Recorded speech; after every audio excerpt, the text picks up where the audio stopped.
bienvenue sur ma chaîne Titel Livre BD. Salut les amis, aujourd'hui c'est un avis lecture, donc j'en ai 8 à vous proposer je pense, à vous présenter plutôt. Je les ai mis par ordre de préférence, donc il y a 3 coups de cœur à la fin, accrochez-vous bien. La première bande dessinée que je vais vous proposer, c'est celle dont je vous ai parlé en fait dans le book haul la dernière fois, parce que j'ai lu le roman avant de lire la BD. Puis j'ai fait un parallèle quand même assez proche, donc j'ai lu le roman, j'ai lu peut-être des BD par-dessus, puis après j'ai lu cette BD-là. Puis le parallèle entre les deux est quand même intéressant, donc je vais pouvoir vous en parler. Donc là on est chez Rue de Sèvres. Je ne sais pas lequel dessine, lequel scénarise, mais c'est Berthaud et Corboz qui s'y collent, et ça s'appelle Brigade Verhoeven. C'est l'épisode Rosie. Donc le roman s'appelle lui Rosie, R-O-S-Y, et John. Alors que celui-là s'appelle juste Rosie, puis en plus c'est un tome 1. Donc, on suit ce personnage-là, qui est donc, c'est un commissaire je crois, Verhoeven, qui est tout petit, qui a un caractère assez costaud, en tout cas dans le roman on le voit bien. Dans la BD un petit peu moins, il est un petit peu plus soft je trouve, mais au niveau des dessins ça donne ça. Puis l'enquête en fait est quand même assez passionnante, et dans le roman et dans la BD. Je trouve que les deux sont quand même assez haletants, et d'un côté et de l'autre. Puis ce que j'ai trouvé intéressant dans la bande dessinée par rapport au roman, parce que je pense que le roman c'est comme plus un tome 2, 3 ou 4, ou je me souviens plus exactement, alors que cette BD là c'est un tome 1, c'est qu'on y présente vraiment bien en fait le personnage.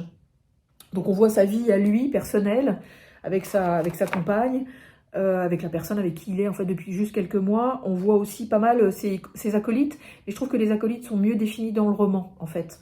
Leur personnalité, leur façon d'être, etc. Donc, mais j'ai été aussi en attente de la fin en fait de la BD que j'avais été en attente de la fin du roman pour avoir la solution. Donc c'est vraiment chouette. Oui, c'est ça. Je pense qu'il y a 3 tomes de sortie en BD. Par contre, je crois qu'il y en a peut-être 3 ou 4, je sais plus, en roman. Mais vraiment sympathique, j'ai bien aimé. Ensuite, alors une BD que je viens de terminer, que j'ai trouvé assez sympathique aussi. Ça, cette fois-ci, c'est chez La Boîte à Bulles. Alors je crois que c'est dessiné par George Van Litout, ou Litout, je sais pas comment ça se dit, et scénarisé par Benjamin Fischer, qui est donc son fils. Je me suis renseignée sur Google, et ça s'appelle Braquage et Bras cassés. Sympathique comme tout, vraiment, j'ai bien aimé. C'est à plusieurs chapitres, donc on suit des personnages différents en fait, selon des chapitres, ça j'aime bien. J'aime bien ce principe-là, surtout quand on n'est pas paumé, qu'on arrive à faire quand même les liens. Le noir et blanc est super chouette, c'est toute une ambiance. Ils ont placé leur scénario en fait en Belgique, parce que ça parle de mafia, ça parle de petits voleurs, ça parle de... je peux vous lire la fin. Donc il y a Eddie, flic en fin de carrière. Bon, alors il a goupillé un plan en fait qu'il a estimé être parfait, puis ça va foirer évidemment. Ensuite il y a Manu qui est un malfrat qui rêve de devenir l'ennemi public numéro 1. Il y en a contre ses rêves, c'est assez spécial. Et il y a Gaz et Dante qui sont 2 petits glandeurs en fait qui vont se retrouver effectivement pris dans un engrenage de fou, et c'est vraiment sympa, c'est vraiment sympa. Le noir et blanc, je trouve que ça va vachement bien, parce que ça rappelle un peu les films des années 50, comme les Tontons Flingueurs et compagnie. J'irai pas jusque là au niveau de qualité de scénario quand même, mais parce que le langage est pas si imagé que ça, disons. Mais non, il y a une belle imagination, il y a des bons liens qui se font, puis il y a quand même le fil rouge qui reste extrêmement clair. Donc c'est vraiment sympa, puis effectivement les personnages sont un peu glandus et un peu stupides. Donc c'est sympa comme tout. Non, c'est une petite BD que j'avais acheté d'occasion, puis sympa. Sympa. Ensuite, alors là, oui, j'ai eu en fait une dédicace. Je vous l'avais présentée la semaine dernière, je l'ai lu. Alors c'est une belle BD, effectivement, on est encore chez Rue de Sèvres. Puis c'est scénarisé à 4 mains, donc Gian et Loisel, mais dessiné par Loisel entièrement. Et ça s'appelle La dernière maison juste avant la forêt. Alors oui, c'est frappé, oui, c'est bizarre. Les personnages sont un peu youhou. On sent que Loisel s'est vraiment fait plaisir. J'ai bien aimé ma lecture, mais j'ai pas tant accroché que ça en fait. Je me suis pas attachée aux personnages en fait. Peut-être parce qu'ils sont tous un petit peu spéciaux, puis qu'il y a une part de magie, de sorcellerie, de non-considération de l'humain, en tout cas. Toujours est-il qu'on suit effectivement, alors je vais essayer de le retrouver, ce personnage-là, on le voit bien dans cette vignette-là en fait, qui est super moche, mais qui se voit dans un miroir et qui se voit super beau. Donc on va suivre ce personnage-là, principalement, c'est vraiment le fil rouge. Puis il va en fait, il est postier, il va regagner en fait la maison familiale, qui est donc la dernière maison juste avant la forêt, où il y a une mère qui est complètement frappée, un père qui a été figé en icône de pierre, en fait, disons. Puis c'est ça. Non mais c'est, enfin en tout cas les dessins de Loisel sont absolument géniaux, ça c'est sûr. Enfin, moi j'aime bien. C'est un trait quand même assez spécial. Très reconnaissable évidemment, parce que la quête de l'oiseau du temps, le grand mort, etc. Donc le grand mort, je pense qu'il était scénariste. Donc oui c'est ça. Puis on va suivre leurs aventures en fait. Alors dans le jardin, il y a aussi des créatures un peu fantastiques qui ont été créées par la mère, qui fait un petit peu de vaudou et de trucs étranges.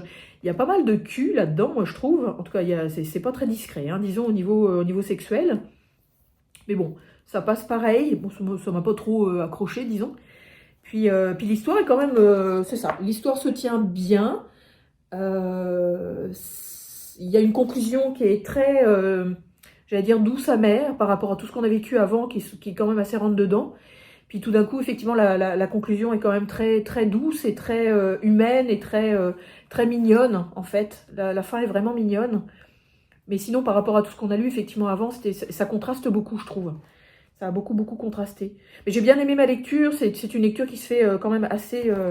puis vraiment, enfin, je veux dire, les dessins sont absolument géniaux. Vraiment chouette comme tout. Donc c'est ça que ça donne. Donc je vous dis, c'est une bonne lecture. Enfin, il a bien fait effectivement de revenir au dessin et au scénario, je pense. Mais j'ai pas été si transportée que ça en fait. J'ai trouvé ça sympathique, mais c'est ça. C'est pas un coup de cœur, loin de là. Ensuite, chez Futuropolis cette fois-ci, c'est scénarisé par Cyril Legray et dessiné par Alice VDN. Je pense que j'en avais parlé en book haul la dernière fois. Alors la lumière, c'est pas étonnant, c'est parce qu'il y a un volet qui se ferme et qui s'ouvre. Donc des fois j'ai de la lumière, d'autres fois j'en ai plus. Merci le vent. Ça s'appelle Les Oies cendrées.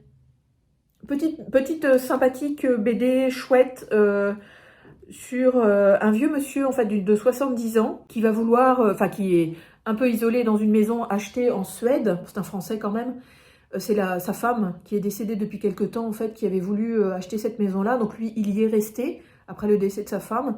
Il est très enfermé, il a un côté artistique quand même assez développé parce qu'il fait quelques toiles. Il avait fait une exposition en son temps, mais il n'en a pas refait depuis. Et en fait, il reçoit la visite d'un type comme lui, là, par exemple. Donc ça, c'est notre personnage principal. Puis lui, il va se greffer effectivement à sa vie. Il vient lui rendre une visite. En fait, c'est un galériste. Un galériste, pas un galériste, mais un galériste. Donc quelqu'un qui tient une galerie de peinture, enfin d'art. Et le lien qui va s'instaurer entre les deux hommes va être assez particulier parce que finalement, on va se rendre compte que ce monsieur de 70 ans, bon, il a quand même 2 enfants, il a donc une femme qui est décédée, qu'il aimait beaucoup, mais il avait un côté homosexuel en fait refoulé. Donc avec ce galériste qui arrive avec ses gros sabots, disons, il va se passer quelque chose, quoi. Enfin, je veux dire, il va y avoir une petite histoire qui va se mettre en place.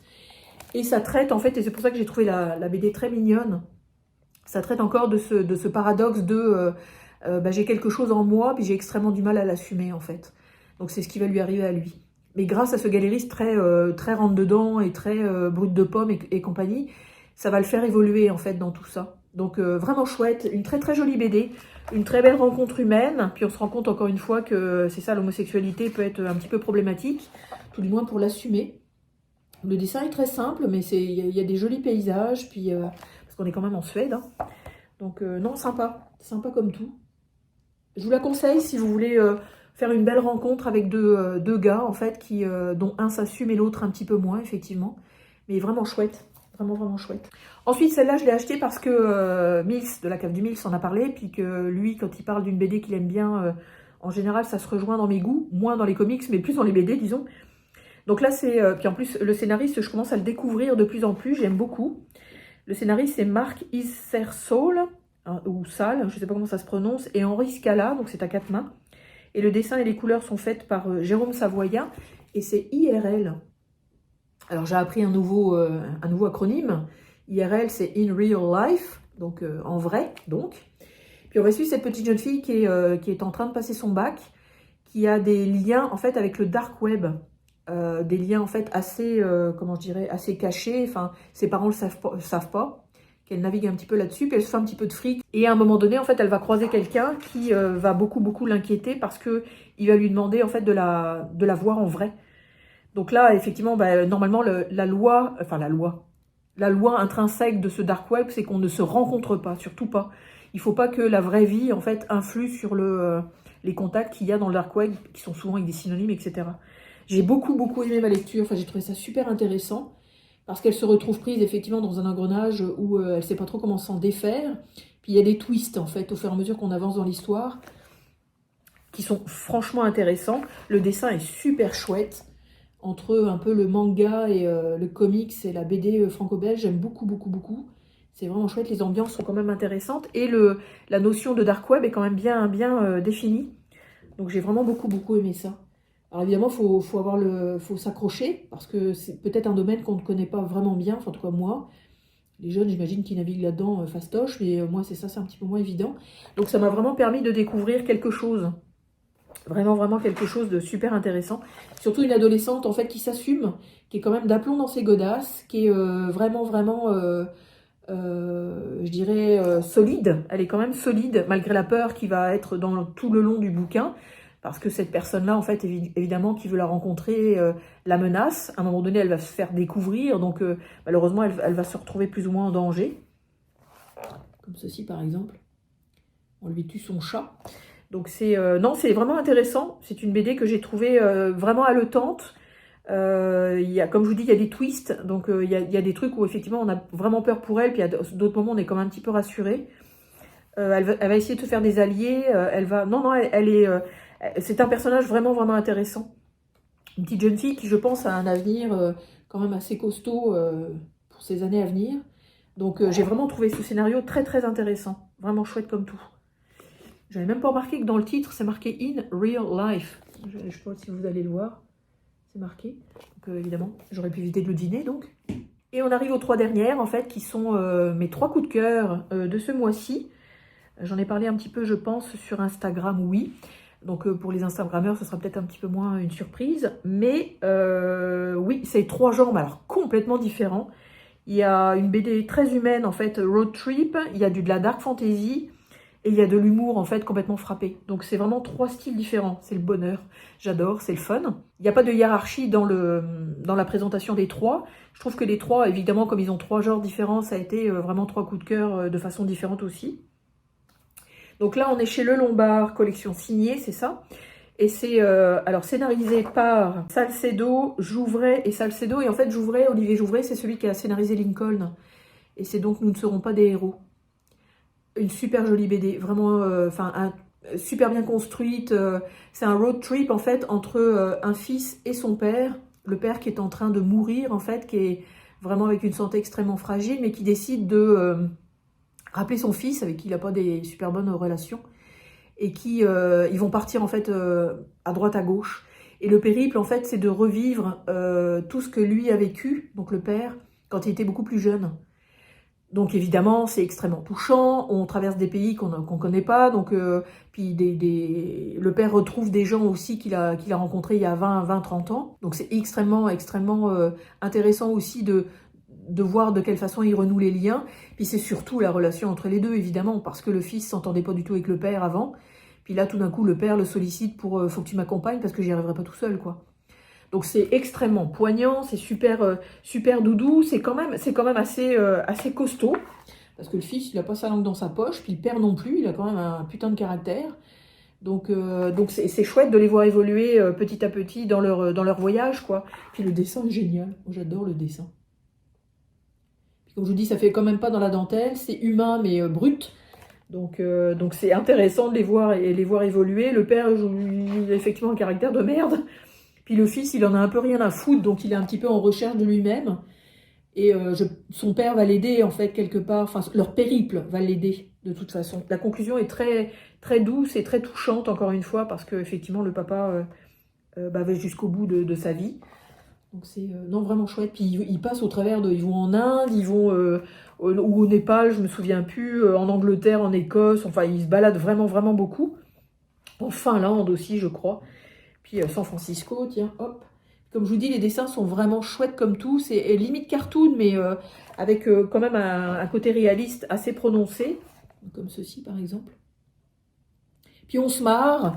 On a le cœur qui pleure un peu à l'intérieur. Parce que ça reste en fait quand même avec pas mal d'humour. Vraiment beaucoup d'humour. J'adore ce passage, là, celui-là. Là. Il est vraiment cool. En fait, le fils voit des concombres de mer en fin de mer, puis il les prend pour des étrons, en fait, pour de la merde, finalement. Puis le père lui dit, ben non, attends 2 minutes, tu vas voir, la magie va opérer. Puis effectivement, il voit des tortues de mer, donc c'est vraiment chouette.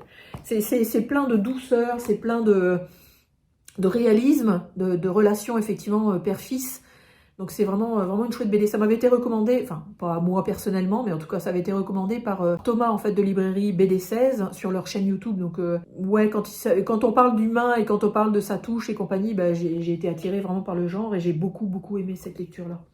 Donc vraiment chouette. Ensuite, alors là on passe à un genre alors, complètement différent. Puis je suis surprise d'être allée dans ce thème-là parce que j'en lis pas beaucoup. Puis j'ai pas forcément l'œil ni... le réflexe en fait côté histoire d'apprécier ce genre-là. On est aux éditions Delcourt, scénarisé, dessiné pour la première fois. En fait, c'est son premier roman graphique. C'est Ismaël Legrand et c'est Deathbringer. Donc là, on est les 2 pieds dans la dark fantasy en fait, vraiment. Et je sais pas pourquoi, j'ai vraiment été attirée par ses dessins, par les graphismes. Et quand j'ai lu le scénario, bah, j'ai été accrochée aussi, quoi. Parce que son scénario se tient vraiment debout. C'est quelque chose qui est... bah, ça m'a fait découvrir la dark fantasy finalement. Et ça a vraiment été un coup de cœur. Ça a vraiment été un coup de cœur pour le genre, pour les graphismes, pour l'histoire, pour la BD elle-même qui est super. Il y a un dos toilé, il y a des reflets. C'est une petite BD effectivement qu'on peut mettre dans une bibliothèque en fait vraiment facilement. Puis je vous dis, les dessins sont absolument magnifiques. J'ai trouvé qu'effectivement ces décors étaient assez... crayonné, plus étalé, comme vous voyez un petit peu celle-ci, là. On voit effectivement un petit peu de noir étalé, mais ces personnages sont hyper précis, comme ça. Et alors là, on va suivre plusieurs personnages. Je ne sais pas si vous voyez, en fait, regardez-moi ça, le cheval à côté, là, c'est sublimissime, vraiment. C'est d'une précision, c'est fou, quoi. C'est superbe, c'est superbe. On va suivre, en fait, ces personnages-là. On va suivre une jeune inquisitrice qui se découvre être plus ou moins sorcière, avec des pouvoirs et compagnie. Puis on va suivre aussi comme un chevalier solitaire, en fait, on les suit en parallèle. Il y a des retours dans le temps, il y a de la temporalité mélangée. On n'est jamais paumé. Il y a des trigger warnings, il y a beaucoup de politique, il y a beaucoup un côté en fait religieux quand même assez appuyé. Donc effectivement, on suit tout ça. Il y a de l'horreur aussi, parce que alors, le noir et blanc, effectivement, il n'y a pas de rouge, mais on le sent quand même derrière le trait. Puis c'est inquiétant, c'est sombre, il y a quand même de l'espoir, parce qu'au fur et à mesure, effectivement, tous ces personnages-là vont s'entremêler et se retrouver d'une certaine façon. Et ils luttent contre un mal absolu, en fait. On ne me souvient plus comment il est défini. Lutte commune contre une entité maléfique, un dévoreur de monde qui s'est échappé de sa prison magique pour corrompre les âmes et détruire le vivant. C'est vraiment ça, quoi. Enfin, donc il y a la sorcellerie, il y a du méchant, il y a du bon, mais c'est pas si manichéen que ça. Tout est entremêlé. Les sorcières sont avec des zones grises. Le chevalier solitaire, il est pas tout blanc non plus. La sorcière, elle fait des actions des fois qui sont un petit peu répréhensibles. Mais c'est vraiment génial. L'univers est magnifique, déjà par les graphismes et aussi effectivement par l'histoire. Alors moi qui ne suis pas spécialiste effectivement de la dark fantasy, en ayant publié ma chronique sur Instagram, il y a eu des retours aussi de certains Instagrammeurs qui disaient c'est vraiment une excellente BD pour des gens qui en ont déjà lu. Donc on peut vraiment vous la recommander dans le genre, quoi. Mais c'est sublimissime. Enfin moi j'ai adoré ma lecture. Faudra que je la relise parce que c'est à plusieurs niveaux, il y a plusieurs sensibilités, il y a différentes façons effectivement de traiter le mal et le bien et les personnages et l'avancée dans l'histoire. Et ça a du sens, même si des fois c'est effectivement un petit peu compliqué en fait à suivre, mais c'est vraiment excellent. C'est vraiment excellent. Enfin moi j'ai adoré cette lecture-là, je vous la conseille. Commencer la dark fantasy avec ça, je suis pas trop sûre, quoique c'est un petit peu ce que j'ai fait finalement. J'ai quand même de la bouteille au niveau de lecture BD, mais c'est ça, c'est une bande dessinée qui est absolument géniale. Vraiment géniale. Donc je vous la recommande. À 4000% encore une fois. Et la petite dernière, que je ne m'attendais pas à ça du tout, puis c'est encore une fois par recommandation Instagram que je me suis lancée dans l'achat, et j'ai vraiment bien fait. Cette fois-ci, on est chez Daniel, donc Mangien, je ne sais jamais comment le prononcer, ou Magien, je ne sais pas comment ça se dit. C'est Le Renard qui est le scénariste, et c'est Puviland qui est le dessinateur, et ça s'appelle Thrillerville. Alors, je vous l'ai présenté effectivement dans le book haul de novembre, parce que je l'ai acheté en novembre, Et j'ai adoré ma lecture, enfin je veux dire c'est excellent, c'est une bande dessinée qui est géniale, il y a de l'humour, ça fait grincer des dents, il y a du fantastique, il y a du super-héros, il y a du gore, il y a plein de trucs là-dedans, et le dessin est très cartoon, donc ce qui ne gâte rien du tout, ça va très bien en fait avec le propos. Donc on peut suivre différents personnages dans cette ville qui est supposée s'appeler Tranquilleville, mais qui finalement s'appelle Thrillerville parce qu'il se passe des trucs complètement loufoques, notamment ça, donc un Yeti, un Sasquatch en canadien, qui bouffe des chasseurs en fait de temps en temps, donc c'est là où intervient le gore. Puis il y a des personnages super intéressants comme cette petite mamie qui tient en fait un commerce, comme celle-ci, qui est un des personnages principaux de la bande dessinée, qui parle à la radio. Il y a elle, effectivement, qui est son amie, qui tient un bar. Lui, je me souviens plus, je pense que c'est un flic. Lui, c'est un tueur en série. Lui, c'est un chasseur qu'on va voir, effectivement, évoluer au travers de la bande dessinée. Il est là, le flic, en fait. Lui, je pense que c'est un tueur à gages ou quelque chose, je me souviens plus exactement. Mais tout ça, ça s'en mêle, ça s'entretue, ça se soutient, en tout cas, c'est génial, c'est vraiment génial. C'est bourré d'humour. Bon, évidemment, en fait, le scénariste est aussi d'origine, enfin, il est d'origine canadienne, québécoise, si je ne me trompe pas. Puis il y a beaucoup de références québécoises. Il y a beaucoup de dialogues québécois aussi, d'expressions. Donc c'est vraiment génial. Moi, j'adore. J'ai adoré ça. Vraiment cool. Donc là, effectivement, je vous ai montré une double page où on voit la petite mamie qui donne effectivement à bouffer au Yeti. Ça aussi, c'est, il y a des retours dans le temps parce que on définit aussi comment un tel a rencontré un tel ou comment un tel a entretuer l'autre, pourquoi effectivement le Yeti est en colère, comment ça se fait effectivement qu'il y a un Yeti qui sévit dans la région, il y a des malversations au niveau des flics, il y a des cachotteries, le tueur en série aussi, on retourne sur sa vie et comment il est devenu tueur en série, parce qu'effectivement il s'évade de la prison à un moment donné, donc il revient dans la ville. Donc, mais c'est génial, c'est truculent, ça va vite, c'est... sans nuance, c'est brut de pomme, ça va droit au but. On a l'impression qu'il peut y en avoir, certains personnages peuvent en rattraper d'autres, mais alors, on dirait qu'ils sont tous pourris. Donc c'est génial, enfin c'est vraiment excellent, c'est excellent. Ça m'a rappelé un petit peu Carcajou, effectivement, scénarisé par El Diablo. C'est aussi jouissif, vraiment, c'est excellent. C'est excellent, excellent. C'est une bande dessinée que je vous recommande, achetez-la, parce que vous allez vous fendre la gueule. C'est bourré de personnages, tous plus fous les uns que les autres. C'est vraiment excellent. Vraiment, vraiment excellent. Donc, puis il y a des retournements de situation, il y a des surprises, parce qu'effectivement, les personnages ont certaines particularités qui vont être étonnantes.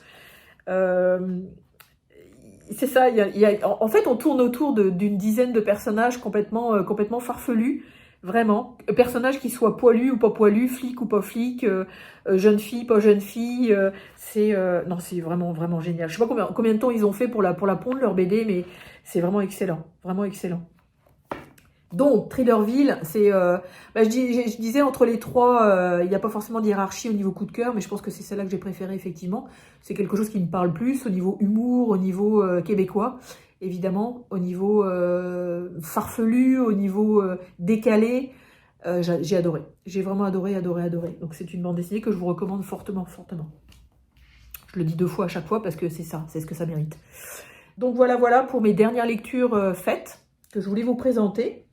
Donc, comme vous voyez, il y a du récent, pas du récent, il y a des vieilles BD, pas des vieilles BD, il y a des auteurs à découvrir, encore une fois. J'espère qu'ils vont en refaire d'autres parce que c'est vraiment cool. Puis, je souhaite un bel avenir à Ismaël Legrand, effectivement, pour sa Dark Fantasy, en fait. J'imagine qu'il a dû pondre ça en plusieurs années, donc courage. On vous attend au tournant. Donc voilà, donc si vous avez aimé cette vidéo, encore une fois, likez, partagez, tout ça. Vous savez, en fait, la petite rengaine...